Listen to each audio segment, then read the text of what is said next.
Hi everyone, welcome to our channel. आज हम पढ़ने जा रहे हैं चैप्टर नंबर 22, लंघन बृहणीय अध्यायो। इसमें फर्स्ट कोटेशन है, तप स्वाध्याय निरतान आत्रेय शिष्य सतमान षड अग्निवेश प्रमुख अनुक्तवान परिचोदयन लंघनम भृंगणम काले रुक्षणम स्नेहनम तथा स्वेदनम स्तंभनम च एव जानीते यह स वे बिशक। इस कोटेशन के मतलब में क्या बोला गया है कि तपस्या और स्वाध्याय में लगे हुए अग्निवेश प्रधान हैं जिस शिष्य मंडली मतलब पुनर्वसु आत्रेय ने अपना जो ज्ञान है वो 6 शिष्यों को दिया था अपने, जिनमें एक अग्निवेश भी था। ठीक है, तो उन्हीं शिष्य मंडली की बात करी गई है कि तपस्या और अपने अध्ययन में स्वाध्याय में लग रखे अग्निवेश जो है उन शिष्य मंडली में प्रधान है। ऐसे उत्तम 6 शिष्यों को शिक्षा देते हुए पुनर्वसु आत्रेय ने बोला कि लंघन भृंगण स्नेहन स्वेदन रुक्षण और स्तंभन, ये जो है ये 6 चिकित्सा के उपक्रम है।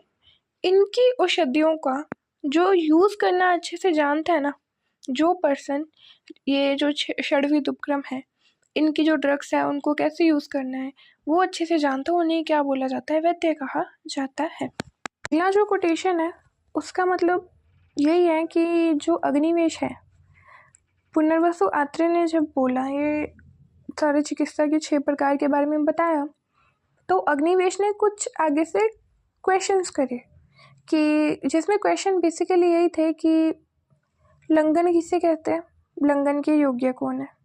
ठीक है, सेम विथ भृंगन किसे कहते हैं, भृंगन के योग्य कौन है। स्नेहन किसे कहते हैं, स्नेहन के योग्य कौन है। रुक्षण किसे कहते हैं, रुक्षण के योग्य कौन है। स्वेदन किसे कहते हैं, स्वेदन के योग्य कौन है। और स्तंभन किसे कहते हैं और स्तंभन के योग्य कौन है।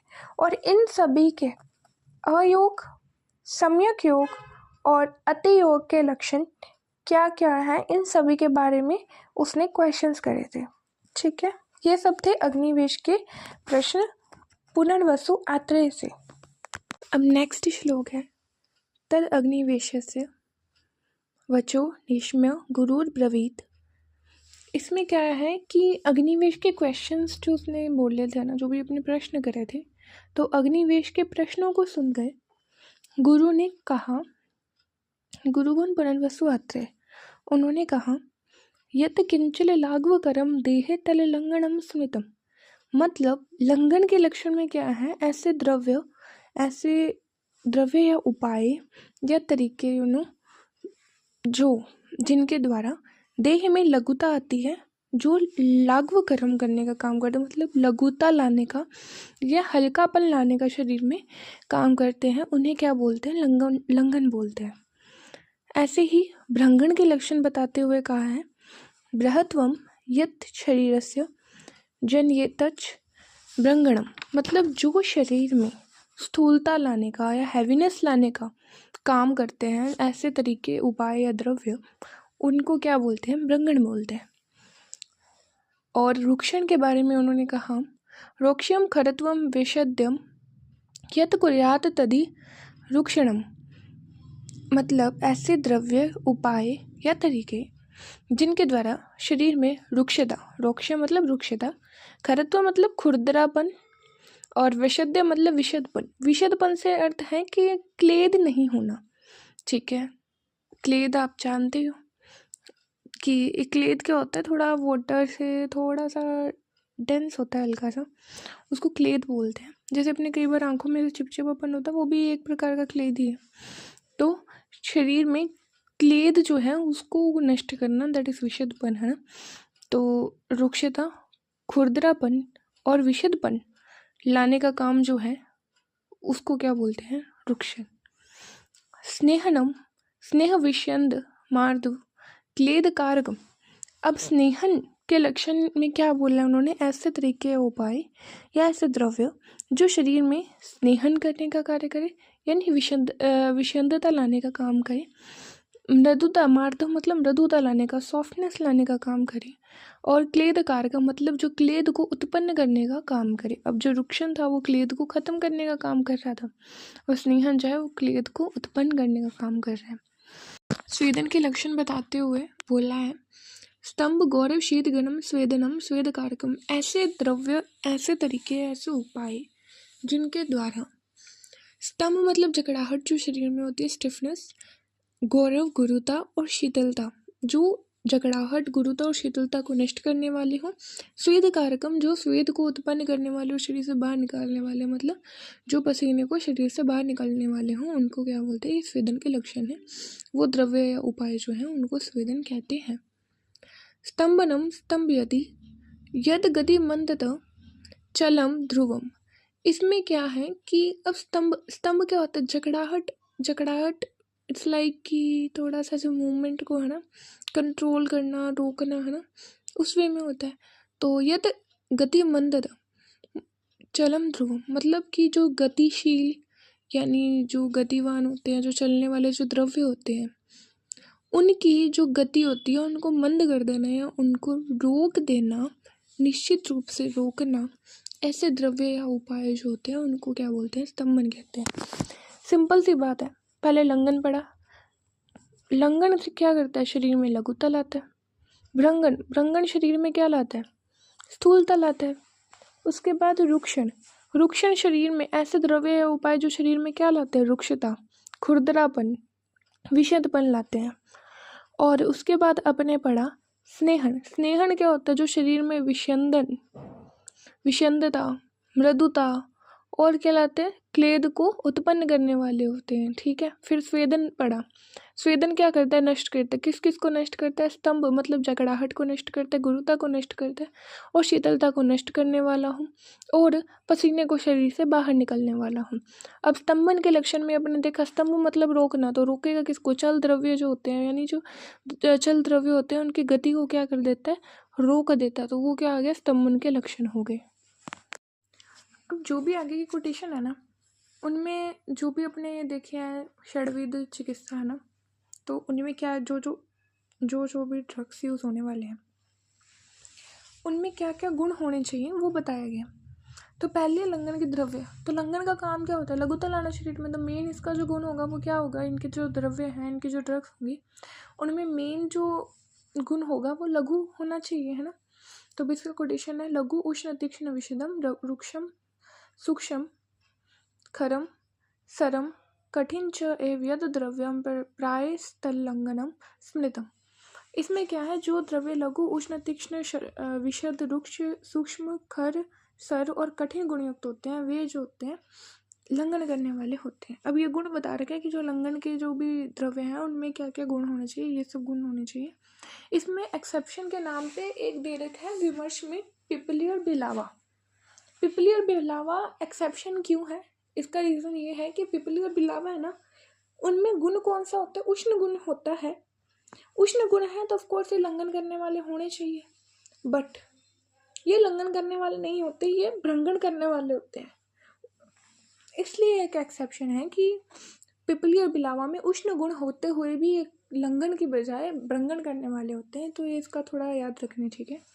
भ्रंगण के द्रव्य में क्या है, कौन कौन से गुण होने चाहिए, गुरु शीतम मृदु स्निग्धम बहल। अब उसके बाद में भ्रंगण के द्रव्य, तो उनमें क्या क्या गुण होने चाहिए, गुरु शीतम मृदु स्निग्धम बहलम स्थूल पिच्छिलम प्रायो मंदम स्थिरम लक्षणम द्रव्यम भ्रंगणम उच्यते। तो ब्रहण के द्रव्य जो हैं उनमें क्या क्या गुण बता रखे हैं। मेन इसका जो काम होता है वो स्थूलता लाने का है, तो ऑफकोर्स इसमें मेन गुण क्या होना चाहिए, गुरु होना चाहिए। तो इसमें मेन गुण गुरु ही है। तो यही बता रखा है कि ब्रहण के द्रव्य में गुण कौन कौन से हैं, गुरु शीत मृदु स्निग्ध बहल स्थूल पिच्छिल मंद स्थिर और श्लक्षण, ये सब गुण युक्त होना चाहिए। और इसमें भी एक्सेप्शन है, दैट इज प्रियंगु और सावा। प्रियंगु और सावा जो हैं शीत गुण युक्त होते हुए भी कैसे हैं, लंघन करने वाले हैं, सेम एज पिपली और बिलावा। पिपली और बिलावा क्या थे, उष्ण गुणयुक्त थे, उष्ण गुणयुक्त होते हुए भी कैसे थे, भ्रंगण करने वाले थे।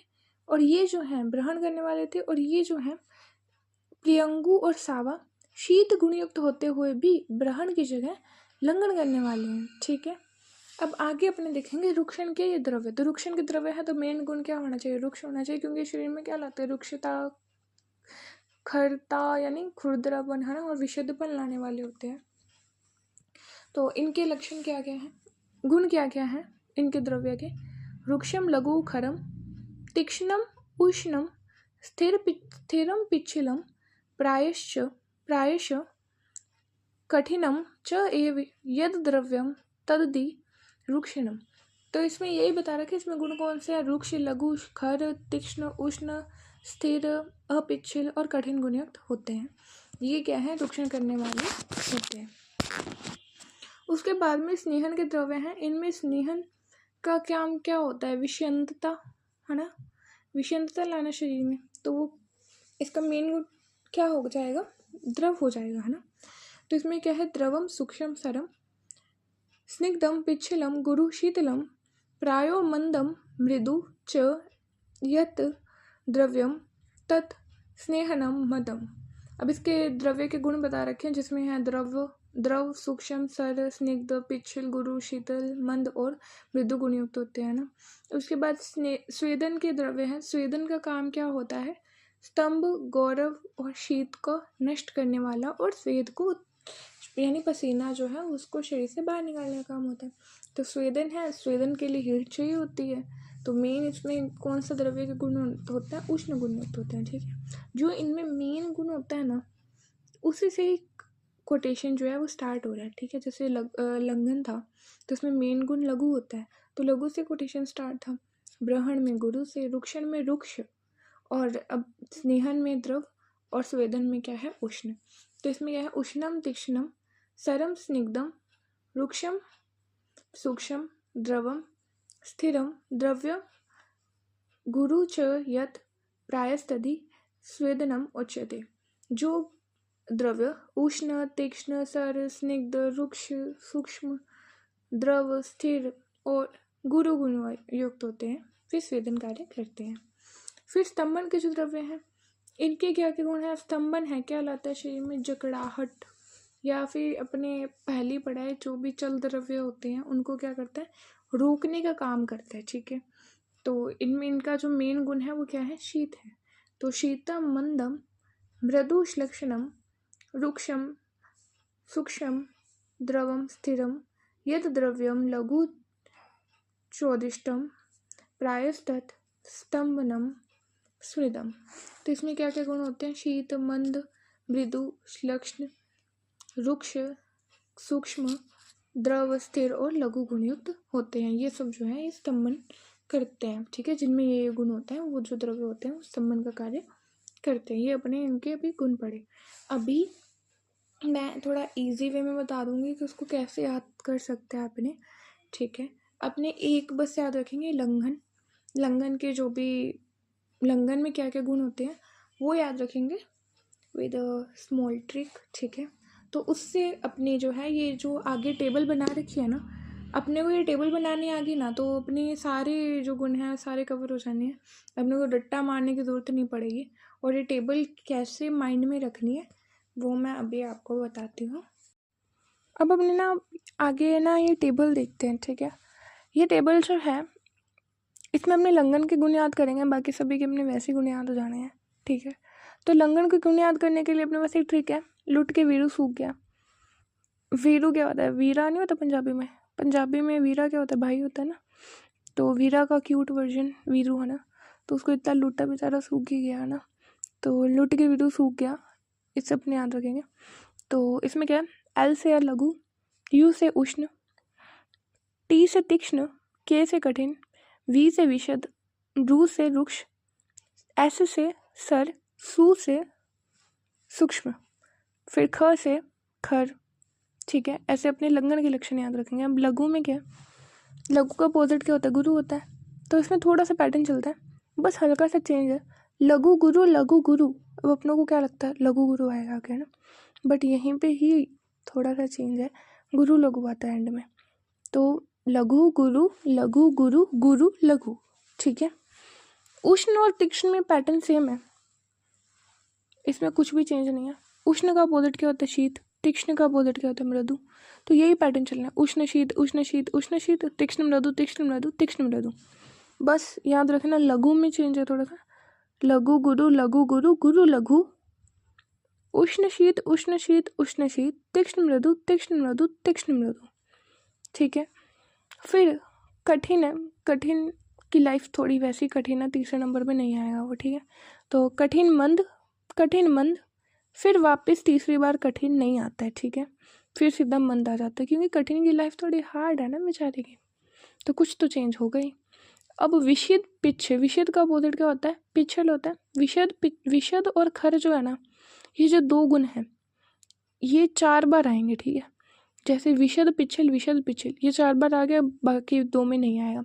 सेम तुम खर देखोगे ना, तो खर श्लक्ष्ण खर 3 बार और एंड में श्लक्ष्ण आ जाएगा, 4 बार ही खर वाला आएगा। ठीक है, विषद और खर जो है दोनों 4 बार आएंगे। इनमें बस थोड़ा सा डिफरेंस क्या है कि विषद वाला जो है वो स्टार्टिंग के 4 में आ जाता है, पर खर वाले के थोड़े से नखरे हैं, स्टार्टिंग के 3 में तो आ जाता है, फिर बाद में श्लक्ष्ण है ना उसके वाला वो एंड में मिलेगा अपनों को। ठीक है, उसके बाद में है रुक्ष। रुक्ष और सर में थोड़े से सिमिलैरिटी सी है।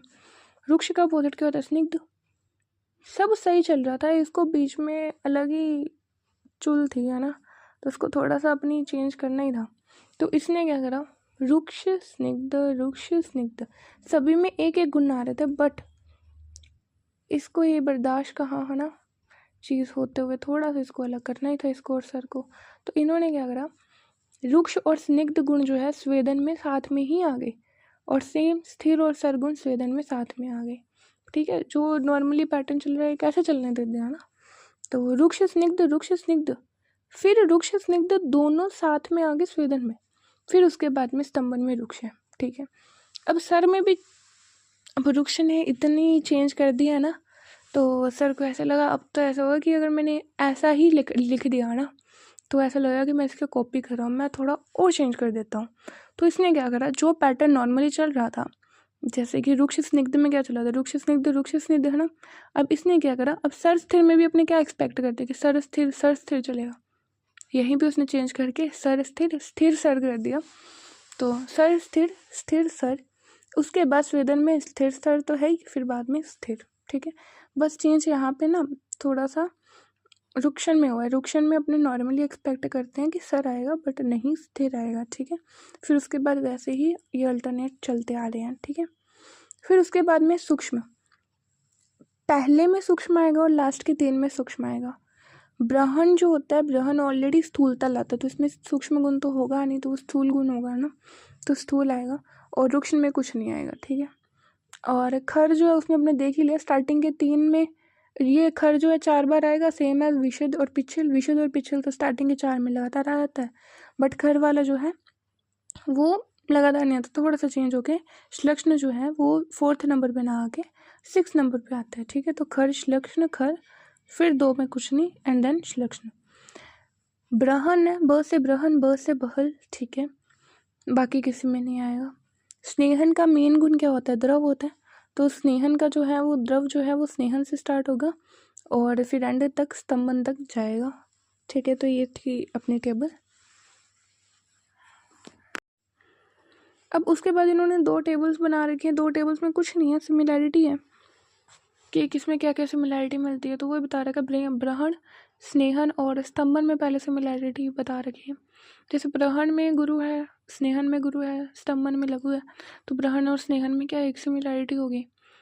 शीत तीनों में है, तो तीनों में एक सिमिलैरिटी होगी। मृदु तीनों में है, तीनों में एक सिमिलैरिटी और होगी। मंद भी तीनों में ही है। पिछले अपने देखे तो ब्रहण और स्नेहन में है, स्तंभन में नहीं है, तो ब्रहण और स्नेहन में टोटल अभी तक अपनों को कितनी सिमिलैरिटी मिल गई? 5, और स्तंभन ब्रहण की स्तंभन के साथ सिमिलैरिटी कितनी है? 3 अभी तक है ना। फिर स्निग्ध में देखेंगे तो स्नेहन में स्निग्ध है, स्तंभन में स्निग्ध नहीं है, तो ब्रहण की स्नेहन के साथ अभी तक अपनों को 6 सिमिलैरिटी मिल गई। आगे आप कंपैरिजन करके देख लेना, ब्रहण और स्तंभन में एक सिमिलैरिटी मिलेगी, दैट इज स्थिर है ना। तो इस हिसाब से अपनों को क्या मिल गया कि ब्रहण की स्नेहन के साथ सिमिलैरिटी कितनी है? 6 अंशों में है, समानता 6 अंशों में है, और ब्रहण की स्तंभन के साथ सिमिलैरिटी 4 ही है, तो 4 अंशों में है। ये अपनों को देख लिया, और ऐसे ही कंपैरिजन करके आप आगे जब लंघन रुक्षण और स्वेदन का कंपैरिजन करोगे तो आपको पता चलेगा कि लंघन की रुक्षण से जो सिमिलैरिटी है ना वो 5 अंशों में है, और स्वीडन के साथ जो सिमिलैरिटी है वो भी सेम 5 अंशों में है, मतलब 5-5 सिमिलैरिटी आपको देखने को मिलेगी। ठीक है, अब लंघन के 10 प्रकार का कोटेशन है जो चटक ने माना है ना। चटक ने लंघन के 10 टाइप माने हैं। उसमें क्या, चतुष्प्रकार संशुद्धि, पिपासा, मारुत, आतपो, पाचनानि, उपवासश्च व्यायामश्चेति लंघनम। पहले तो इन्होंने चतुष्प्रकार संशुद्धि, 4 प्रकार के संशुद्धि या संशोधन बताए हैं। वाग्भट ने अष्टांग हृदय में है ना 2 प्रकार के लंघन बता रखे हैं ना, शमन और शोधन। उसमें जो शोधन था उसमें 5 माने थे उन्होंने, वमन विरेचन, शिरो विरेचन, निरोबस्ती और रक्त मोक्षण। अब इसने जो है वो 5 में रक्त मोक्षण की जगह 4 माने, मतलब 4 प्रकार की उसने संशोधन मानी है। कौन कौन सी, वमन विरेचन, शिरो विरेचन और निरोबस्ती। ठीक है, ये 4 संशोधन हो गए। इसके अलावा बाकी के जो है वो सेम ही हैं जो उन्होंने माने थे। ठीक है, तो उसमें अब क्या है, पिपासा, मारुत, आतप। मारुत आतप मतलब वायु का सेवन और धूप का सेवन। ठीक है, इसके अलावा है पाचनानि मतलब पाचन द्रव्यों का प्रयोग करना। उपवासश्च मतलब उपवास, व्यायाम, ये इन्होंने 10 प्रकार माने हैं। ये जो है ना ये सारे शमन के माने थे उन्होंने, वाग्भट ने। शमन में क्या क्या माना था उन्होंने, पाचन, दीपन, भूख प्यास, व्यायाम, धूप, हवा, है ना, इन सभी का सेवन, ये सब बता रखा था। इन्होंने यहाँ पर भूख नहीं माना, बाकी सब मान्य हैं। ठीक है, तो लंघन के 10 प्रकार में चटक ने कौन कौन से माने, 4 प्रकार के संशुद्धि है। कौन कौन सी, वमन विरेचन, शिरो विरेचन और निरोबस्ती। इसके अलावा 6 अलग हैं। 6 अलग में क्या है, पिपासा, अपना व्यायाम, मारुत आतप है ना मतलब वायु और धूप का सेवन, पाचन द्रव्य जो है वो, इसके अलावा उन्होंने उपवास है ना, ये सब माने हैं। ठीक है, उसके बाद है शोधन से लंघनीय पुरुष। अब शोधन से लंघनीय पुरुष में कौन कौन से हैं, मतलब जिनका शोधन के द्वारा जिनका लंघन कराना चाहिए। संशोधन के अपने 4 पढ़े ना लंघन में, कौन कौन से, वमन विरेचन, शिरो विरेचन और निरोबस्ती। तो इन सभी के द्वारा जिसका लंघन कराना चाहिए वो लंघनीय पुरुष कौन से हैं वो बता रखे हैं। प्रबूत श्लेष्म पितास्त्र मला संसृष्ट मारुता। प्रबूत मतलब क्या होता है, ज़्यादा अमाउंट में। ठीक है, तो ज़्यादा अमाउंट में क्या होना चाहिए, श्लेष्म यानी कफ, पित्त, अस्त्र मतलब रक्त है ना, इसके अलावा मल है ना। कफ, पित्त, रक्त और मल, ऐसे व्यक्ति जिनमें कफ, पित्त, रक्त और मल बहुत अधिक अमाउंट में हो। और संश्लिष्ट मारुता मतलब क्या, इन सभी के साथ ये सभी क्या वायु से युक्त हो, मतलब इनके साथ में वायु भी मिली हुई हो। ठीक है, ये सब वायु से युक्त हो।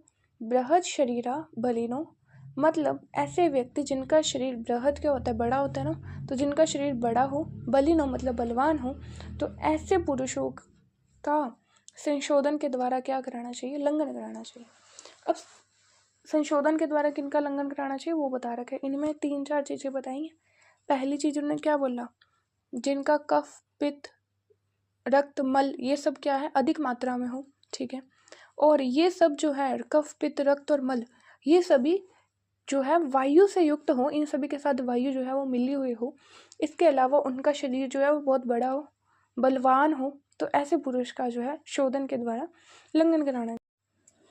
अब पाचन के द्वारा लंघनीय पुरुष में क्या है, ये शाम, मध्य बला रोगा, कफ पित्त समुत्थिता। कफ पित्त समुत्थिता से मतलब है कि कफ और पित्त से उत्पन्न रोग हों, और मध्य बला रोगा मतलब मध्य बल वाले रोग हों। ऐसे व्यक्ति जिनमें जो रोग है वो कफ और पित्त से उत्पन्न रोग हो और मध्य बल वाले हों। वम्य, अतिसार, हृदरोग, विसूचिका, अल्सक, ज्वर, विबंध, गौरव, उद्गार, हल्लास, अरोचकाद्य, पाचन स्थान, विषक, प्राज्ञ, प्रायण आदव उपचारित। अब इसमें क्या है, इसके अलावा क्या हो, वमन हो, अतिसार हो, हृदरोग से पीड़ित हो, विसूचिका, अल्सक, ज्वर, विबंध, गुरुता या गौरव है ना, शरीर में गुरुता का अनुभव, उद्गार, हल्लास, हल्लास क्या होता है, बार बार मुंह से पानी आना ना, उसको हल्लास कहते हैं। उसके बाद में अरोचक, ठीक है, मतलब अरुचि। इन सभी रोग से पीड़ित हो तो उन्हें क्या करना है, अपनों को पाचन द्वारा उन पुरुषों का क्या करवाना है, अपनों को लंघन करवाना है। एक चीज़ नोटिस कर, उसने इसको याद रखने का मेन यही तरीका है कि पाचन है तो मतलब डाइजेशन है, तो डाइजेशन वाली जो दिक्कतें हैं मेन कहाँ, पेट से ही तो शुरू होती हैं। ठीक है, जैसे पेट से तो शुरू होती है, जैसे वमन ले लो, अतिसार ले लो, विसूचिका, अल्सक, ज्वर भी आमाशय से शुरू होता है ना, तो ये सब चीज़ें ले लो। इसके अलावा अपने देख लो डकार वगैरह आना मतलब पेट में गड़बड़ हो कुछ, तभी ये सब चीज़ें मेनली आती है। जी मचलाता है ना, अरुचि वगैरह, mainly most of the disease कैसी हैं, पेट से रिलेटेड है। तो ऐसे भी में याद रख सकते हो तुम कि जो पेट से रिलेटेड उसमें पाचन के द्वारा लंघन करवाना है। अब इसमें क्या क्या था, पहला तो यही चीज़ अपने देखी कि रोग क्या मध्य बल का होना है, रोग मध्य बल का हो और कफ पित्त से उत्पन्न हो। ठीक है, कफ पित्त से उत्पन्न रोग जो मध्य बल का हो। कुछ एक डिजीज देखी, वमन, अतिसार, विसूचिका, अल्सक, ज्वर, हृदरोग, विबंध, गौरव, उद्गार, हल्लास, अरुचि, ये सभी जो डिजीज हैं इनमें आदि से पीड़ित हो तो उस व्यक्ति को क्या पाचन के द्वारा अपने को लंघन कराना चाहिए। अब क्या बता रखा है कि एत, नेक्स्ट कोटेशन में बता रखा है, एत एव यथो दिष्टा युषाम अल्प बला गदा पिपासा निग्रहित तेषाम उपवासेश तांजेत। तो इसमें क्या बता रखा है कि जो ऊपर वाले जो भी अपने रोग वगैरह पड़े ना, जैसे वमन, अतिसार, हृदरोग, विसूचिका, अल्सक, ज्वर, इसके अलावा आपने देखा विबंध, गौरव, उद्गार, हल्लास, अरुचि, ये सारे जो रोग थे ये ऊपर वाले में तो क्या थे, पाचन के द्वारा लंघन जब कराएंगे तो ये रोग क्या होंगे, मध्यम बल के होंगे।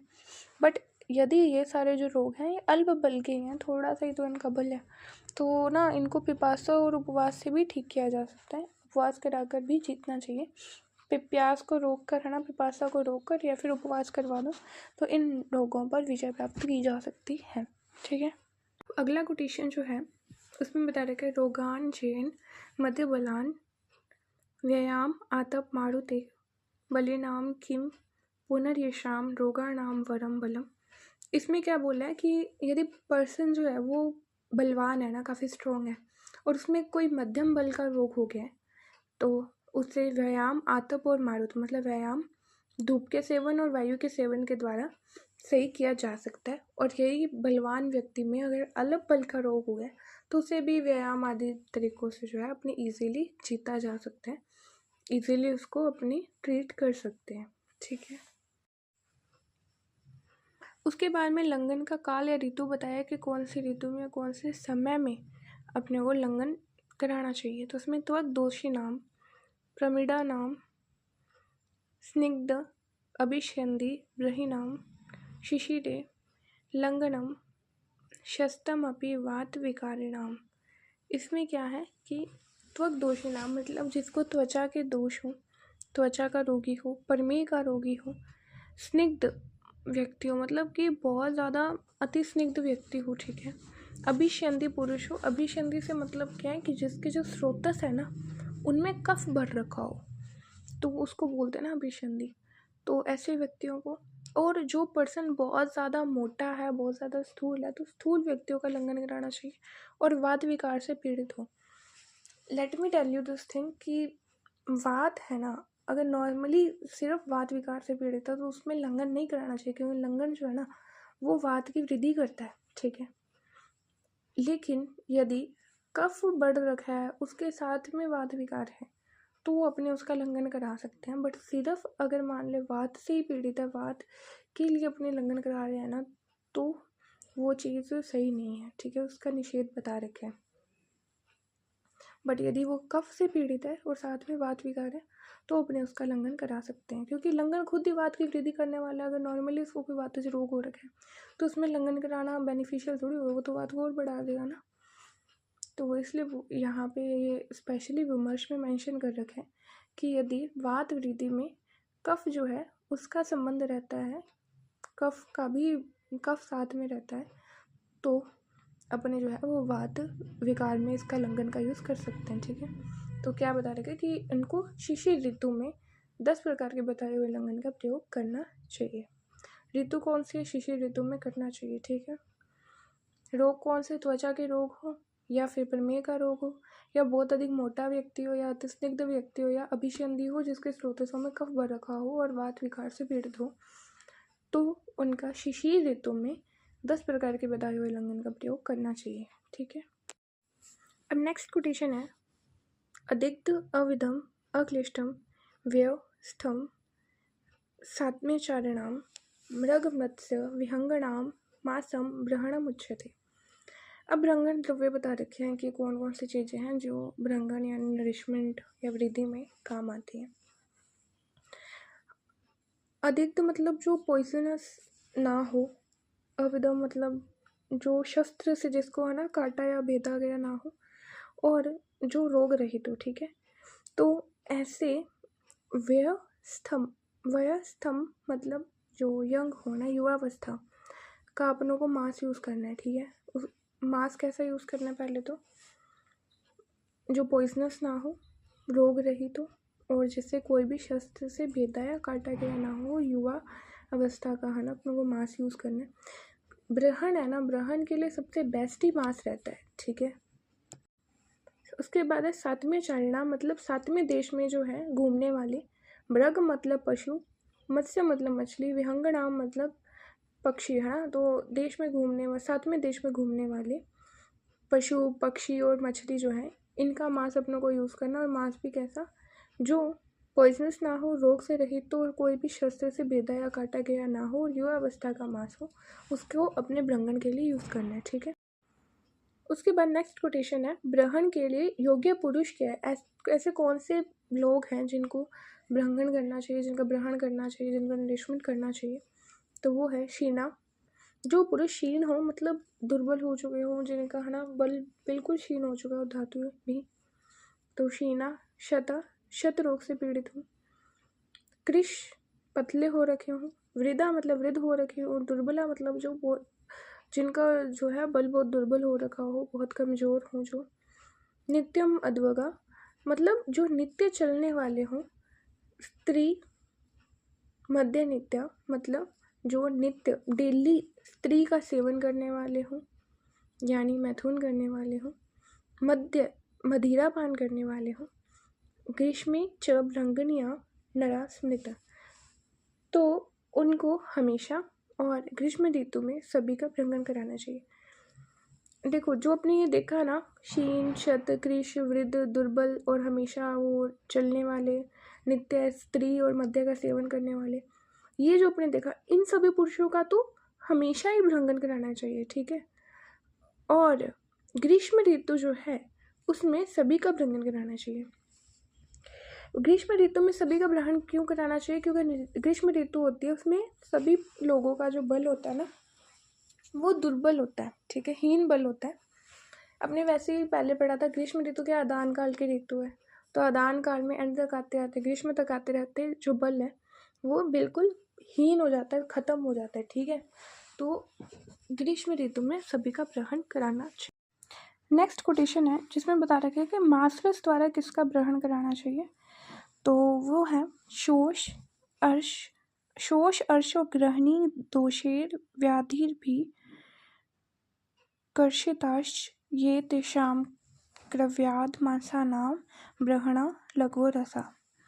तो इसमें क्या बताया गया है कि ऐसे व्यक्ति जो किस किस रोग से पीड़ित हो, शोष अर्श और ग्रहणी रोग से पीड़ित हो, या फिर कोई और रोग से पीड़ित हो और कृश हो चुके हो, मतलब बहुत अधिक पतले हो गए हो, शोष अर्श ग्रहणी रोग की वजह से या फिर कोई और रोग की वजह से बहुत ज़्यादा पतले हो गए हों, तेषाम क्रव्याद मांसानाम ब्रंगणा लघु रसा। मतलब क्या है कि इसमें क्रव्याद मतलब क्या है, जो कच्चे मांस खाने वाले जो भी पशु पक्षी हैं, ठीक है, उनके लघु मांस रस से क्या करना चाहिए, भ्रंगन कराना चाहिए।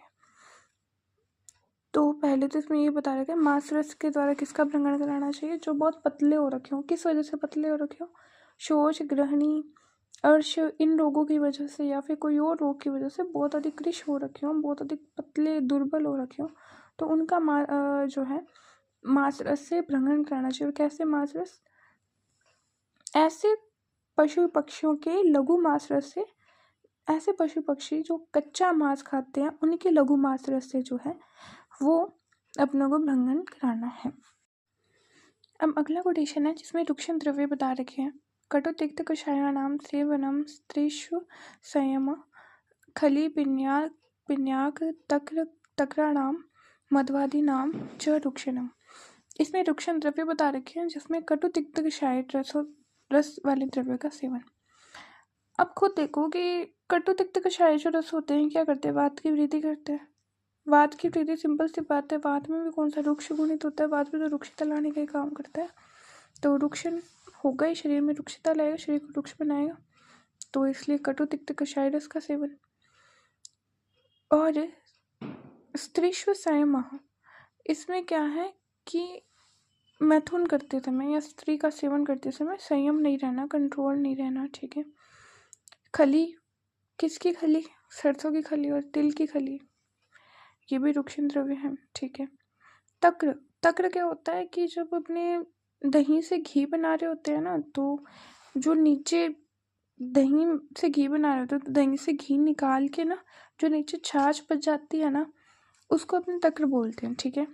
मध्वादी नाम मतलब मधु आदि जो है वो रुक्षण द्रव्य है। इसमें क्या है, पहले तो रस देखना, रुक्षण है मतलब शरीर में रुक्षता लाएगा। रुक्षता का काम कौन करता है, वात करता है। वात के रस कौन से हैं, कटु तिक्त कषाय, वात रस को बढ़ाएंगे। वात को बढ़ाएंगे तो ऑफकोर्स ये शरीर में रुक्षता लाएंगे, है ना। इसके अलावा अपने देखा खली, खली किसकी, सरसों की खली और तिल की खली। इसके अलावा मट्ठा, मट्ठा मतलब तक्र हो गया ना, तक्र मधु और मैथुन में संयम ना रख। अब उसके बाद है रुक्षण करने योग्य रोग, तो उसमें है अभिशनना, महादोषा मरमस्थ व्याध्यश्च ये उरुस्तम प्रवर्त्यो रुक्षणीया निर्दिशिता। इसमें क्या है कि अभिशनना मतलब अभिशंद वाले, जिनके सारे जो भी अपने देखे स्रोतस है उनमें क्या है, कफ भर रखा हो, उसको बोलते हैं अभिशंद, ठीक है। तो ऐसे रोग जिनमें, इसमें आगे एक अभिशंद वाले रोग मतलब जिनमें उनके जो स्रोतस हैं उनमें कफ भर रखा हो। बहुदोषयुक्त मतलब बहुत सारे दोषों से युक्त हो। मर्म स्थान में उत्पन्न होने वाली जो भी व्याधियां हैं उनमें, और उरुस्तम मतलब पैरों में जकड़ाहट, तो ऐसी जो स्थिति है उनमें रुक्षण करना चाहिए, ठीक है। फिर स्नेह और स्नेहन करने वाले व्यक्ति और स्वेद और संवेदन करने वाले व्यक्ति जो हैं, इनका अपने डिटेल में 13 और 14 चैप्टर में पढ़ी रखा है, स्नेहाध्याय और स्वेदाध्याय में, ठीक है। तो यहाँ पे नहीं बताया उन्होंने वापस। उसके बाद है स्तंभन, स्तंभन के लिए द्रव्य बता रखे हैं। इसमें आ जाएगा ऐसे द्रव्य जिनमें जो द्रव, तनु मतलब पतले, अस्थिर मतलब स्थिर हो, यावत शीतलीकरण मतलब जो शरीर में शीतलता उत्पन्न करने वाले हो, मधुर तिक्त और कषाय रस के हो, वो स्तंभन द्रव्य है। फिर है स्तंभनीय पुरुष, कि ऐसे कौन से पुरुष है जिनमें अपनों को स्तंभन करना है। पित्त क्षार अग्निदग्धा ये व्ययम अतिसार पीड़िता विष स्वेद अति योगार्था स्तंभनीय निर्देशिता। इसमें क्या है, स्तंभनीय पुरुष बता रखे हैं किन व्यक्तियों का अपने को स्तंभन कराना चाहिए। तो उसमें जो पित्त प्रकृति हो, जिनका क्षार अग्नि से जला हो, और जो वमन अतिसार इन सभी से पीड़ित हो, और विष और स्वेद का जिसमें अति योगार्था मतलब जिनका अति योग हो चुका, मतलब ज़्यादा निकल रहा हो ना, विष और स्वेद के अति निकलने से या ज़्यादा निकलने से उनको कष्ट पा रहा हो, तो उनका अपने को स्तंभन करवाना है। तो किनका स्तंभन कराना, जो पित्त प्रकृति का हो, क्षार अग्नि से जला हो, और विष और स्वेद का क्या हो, अति योग हो, मतलब ज़्यादा मात्रा में निकल रहा हो, जिस वजह से उसे कष्ट मिल रहा हो, ठीक है। तो विष और स्वेद के अति योग से कष्ट पा रहा हो, ऐसे व्यक्ति का स्तंभन कराना है। अब नेक्स्ट कोटेशन में सम्यक लंघन के लक्षण बताए हैं, और ये चीज़ इम्पोर्टेंट भी है, सम्यक लंघन और अति लंघन इनके लक्षण है ना। तो इसमें हमने देखेंगे, वात मूत्र पुरीषाणाम विसर्गे गात्र लाघवे हृदय उद्गार कंठास्य शुद्धो तंद्रा कल में गदे स्वेदे जाते रुचो च एव शुद्ध पिपासा संहोदय कृतम लंघनम आदेशम निर्व्यथे च अंतरा आत्मनि। इसमें अब क्या बता रखे हैं, वात मूत्र और पुरीष विसर्गे। इसमें बता रखे कि वात मतलब अपान वायु, ठीक है। अपान वायु, मल मूत्र, इनका त्याग जो होता है ना सही प्रकार से होता है, इनका जो विसर्ग है वो उचित रूप से होता है। ठीक है। गात्र लाभ भी का अर्थ है कि शरीर में लघुता लाता। पता ही है लंघन का मेन लक्षण ही क्या होता है, लंघन के लक्षण में दिखाना है शरीर में हल्कापन या लघुता लाने का कार्य करता है। हृदय उद्गार कंठस्य शुद्ध। हृदय उद्गार मतलब डकार है ना, तो हृदय उद्गार और कंठ की क्या हो जाती है, शुद्धि हो जाती है। तंद्रा कलमे गति, मतलब तंद्रा और कलम का क्या, तंद्रा क्या होती है, एक वो होती है ना झपकी लगना, जैसे अपने को आलस्य ही होता है एक टाइप से, तो वो तंद्रा का नाश हो जाता है। और कलम क्या होता है, बिना कोई काम करे अपने को थकान फील हो रही है तो दैट इज कलम, तो तंद्रा और कलम का नाश हो जाता है। स्वेदे जाते, स्वेद उत्पन्न होता है रुचो, रुचो मतलब रुचि, भोजन में क्या रुचि उत्पन्न होती है। शुद्ध पिपासा सनहोदय, शुद्ध पिपासा जो है साथ में लगते हैं, मतलब भूख और प्यास अपने को साथ में लगती है। और इसमें और क्या बता रहे, कृतम लंघनम आदेशम निर्व्यथ च अंतरा आत्मनि, मतलब इसमें ये बता रहे कि आत्मा को निर्व्यथा, व्यथा क्या होता है, कष्ट, तो आत्मा जो है निर मतलब बिना कष्ट के, अगर आत्मा में किसी भी प्रकार का कष्ट नहीं हो रहा तो मतलब लंघन सही रूप से हुआ। अगला जो कोटेशन है उसमें अति लंघन के लक्षण बताए हैं कि अगर लंघन का अतियोग हो गया, लंघन ज़्यादा हो गया तो क्या चीज़ होगी, तो उसमें है परव भेदो अंग मर्दश। परव भेदों से अर्थ है कि जो भी गांठें होती है, परव जो होते हैं अपने, उनमें दर्द। अंग मर्द पता ही है, पूरे शरीर के जो अंग है ना, पूरी बॉडी में मेनली पेन होना। कास और शोषोमुखस्य, शोषोमुखस्य का मतलब मुख शोष, मतलब मुख का सूखना। शुद्ध प्रणाशो, शुद्ध क्या होती है, भूख होती है और इसका नाश हो जाना, तो भूख का नाश होना। अरुचि, अरुचि तृष्णा, मतलब अरुचि और तृष्णा क्या होता है, प्यास, तो प्यास का ज़्यादा लगना। दौर्बल्यम श्रोत नेत्र, दौर्बल्यम मतलब दुर्बलता, किसमें दुर्बलता, नेत्र और श्रोत में दुर्बलता।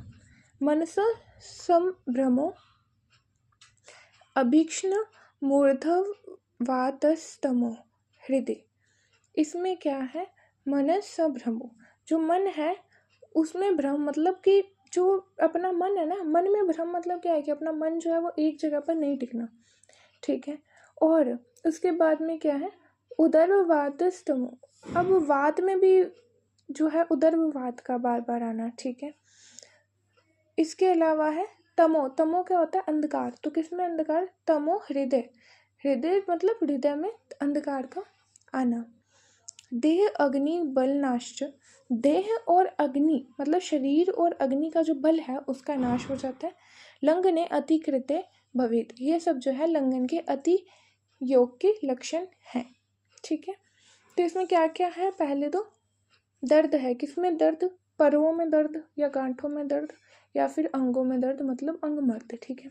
फिर उसके बाद में अपने इसको ऐसे याद करेंगे कि इसमें मुख सूख जाता है ना अति लंघन से, तो मुख सूखेगा तो बार बार अपने को प्यास लगेगी।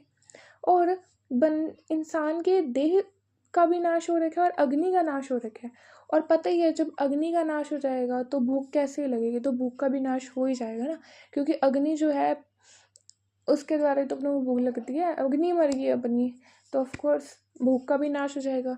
और भूख का नाश हो गया, भूख ही नहीं लग रही तो ऑफकोर्स भोजन में अरुचि तो होगी। तो ऐसे अपने याद रखेंगे, देह और अग्नि के बल का नाश, भूख का नाश, एंड देन भोजन में अरुचि। और मन कहीं पे भी नहीं लग रहा, मन में भ्रम है ना, चित्त का स्थिर नहीं होना ना, तो मन कहीं पे भी नहीं लग रहा, तो नेत्र और कान से कुछ भी सुनने या देख रहा होगा वो भी उसको है ना कहीं समझ आएगा, क्योंकि मन तो कहीं पे भी उसका लग नहीं रहा ना। ये याद रखने के लिए जस्ट है कि मन में भ्रम है तो मतलब नेत्र और श्रोत की भी क्या है, दुर्बलता, बस याद रखने को है। ठीक है। उसके बाद में हृदय में अंधकार आना और बार बार उदरवात। ठीक है। ये सब अति लंघन के लक्षण थे। अगला कोटेशन है उचित ग्रहण के लक्षण।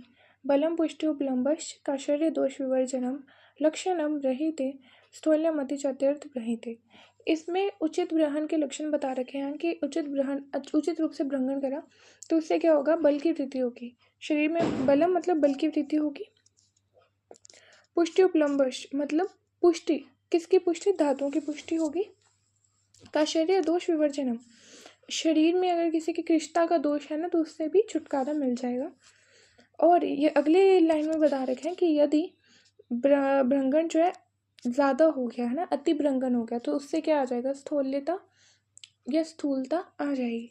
पता ही है ब्रहण क्या होता है, मतलब नरिशमेंट। तो अगर अपने भ्रंगण कर रहे हैं, किसी के नरिशमेंट कर रहे हैं, तो उससे उसके शरीर के बल में तो वृद्धि होगी ही। और अगर बंदा पतला होगा तो ऑफकोर्स मोटा ज़्यादा हो जाएगा ना, तो उसकी जो कृष्णता है वो भी क्या हो जाएगी, दूर हो जाएगी। और पुष्टि मतलब धातुओं की भी पुष्टि होगी, ठीक है। और यदि अपने उसको ज़्यादा खिला पिला दिया, ज़्यादा भ्रंगण कर दिया, ज़्यादा नरिशमेंट कर दिया, तो ऑफकोर्स वो बंदा मोटा हो जाएगा, स्थूल हो जाएगा। तो अति भ्रंगण के लक्षण में क्या है कि स्थूलता आ जाएगी, ठीक है। अब नेक्स्ट कोटेशन में बताया, कृत अकृत लिंगम यत लांगिते तदति दुक्षिते। इस लाइन का मतलब ये है कि जो अपने लंघन में कृत और अतिकृत के, मतलब सम्यक लंघन और अति लंघन के लक्षण पड़े ना, वो सेम लक्षण रुक्षण के हैं। नेक्स्ट लाइन है, स्तंभित सैद्व बले लभते यथा उक्तेश्च आमीर जिते। इसमें क्या है, स्तंभित सैद्व बले, मतलब कि स्तंभन के, अब अपने देख रहे हैं ना, सम्यक स्तंभन के मतलब स्तंभन जो है वो उचित रूप से हुआ तो क्या होता है, बल की प्राप्ति होती है, ठीक है। और आमेर जिते, आम्य क्या होता है, मतलब कि रोग होता है। तो रोग से भी क्या हो जाती है, रोग पे भी विजय प्राप्त होती है, मतलब रोग का क्या हो जाता है, क्षय हो जाता है, रोग खत्म हो जाता है, ठीक है। और शरीर में क्या, बल की प्राप्ति होती है, लब्धि मतलब प्राप्ति, ठीक है। तो शरीर में बल की प्राप्ति, उच्च सम्यक स्तंभन के लक्षण में क्या है, सीधी सी बात है, रोग का क्षय होगा और बल की प्राप्ति होगी, ठीक है। अब जो अगला कोटेशन है उसमें सामान्य रूप से अयोग के लक्षण बताए हैं। लक्षणम च अकृतानां स्यात् शरणाम ईशाम समासतः तद औषधानां धातूनां शमो वृद्धिरेव च। इसमें क्या बता रखा है, यदि जो भी अपने पढ़े लंघन भ्रंगण रुक्षण स्नेहन स्वेदन स्तंभन, इनका अयोग हो गया, मतलब जितनी अमाउंट में अपनों को करना चाहिए था उसके कम अमाउंट में ये हुआ है, ठीक है।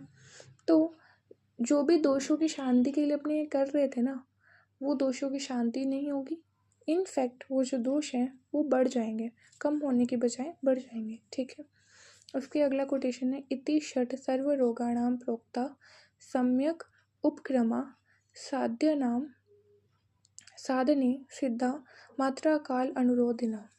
इसमें कुछ नहीं, इसमें ये बताया गया है कि सभी जो रोग है ना, उनकी चिकित्सा के लिए ये 6 जो अपने देखा, षड्वी चिकित्सा है ना, लंघन भ्रंगण स्नेहन स्वेदन रुक्षण और स्तंभन, ये 6 चीज़ें बताई हैं। और यदि इनका यूज़ अपने मात्रा और काल के अकॉर्डिंग करते हैं ना, तो जो साध्य रोग हैं, जो क्योरेबल डिजीज़ हैं, उनमें अपने उनकी चिकित्सा कर सकते हैं, उनका ट्रीटमेंट कर सकते हैं और उनमें सिद्धि प्राप्त कर सकते हैं, ठीक है। इसी के साथ अपना ये चैप्टर कंप्लीट हो जाता है। I hope you like this video. If you like it, then please do like, share and subscribe my channel. Thanks for watching.